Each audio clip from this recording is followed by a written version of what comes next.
దీనిలో రైస్ అనేది చాలా స్పెషల్ రైస్ కూడా వాడతారనమాట. అరోజ్ తపోదో. అరోజ్ అంటే స్పానిష్ భాషలో రైస్ అని అర్థం. ఆ తర్వాత వలీవా కుకాంగా, ఇది కెన్యన్ ఐటమ్ అనమాట. దీనిలో క్యారెట్స్, కార్న్, బఠానీ, ఉల్లికాడలు, ఉల్లిపాయలు వేసి వెజ్ రైస్ తయారు చేస్తారనమాట.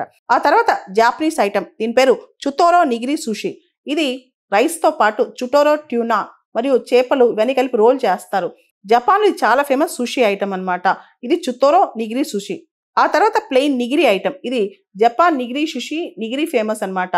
వివిధ రకాల సీ ఫుడ్స్ తో తయారు చేస్తారు. అది ఫిష్ కావచ్చు, ప్రాన్స్ కావచ్చు, రకరకాల జలచరాలతో ఇది తయారు చేస్తారు. ఇది ప్లెయిన్ నిగిరి అంటాం. తర్వాత మాకి, జపాన్ ఇది ప్రత్యేకమైన సుషి అనమాట.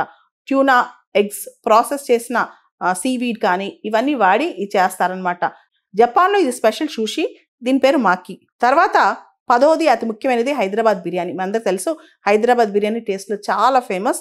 ఈ బిర్యానీకి జిఐ ట్యాగ్ కోసం కూడా ట్రై చేసాం, కానీ దీని ఒరిజినాలిటీ హైదరాబాద్ దా కాదని దాని మీద ఇంకా చర్చ జరుగుతుంది. దానికి సంబంధించి జిఐ ట్యాగ్ కూడా త్వరలో హైదరాబాద్ బిర్యానీకి రావాలని కోరుకుందాం.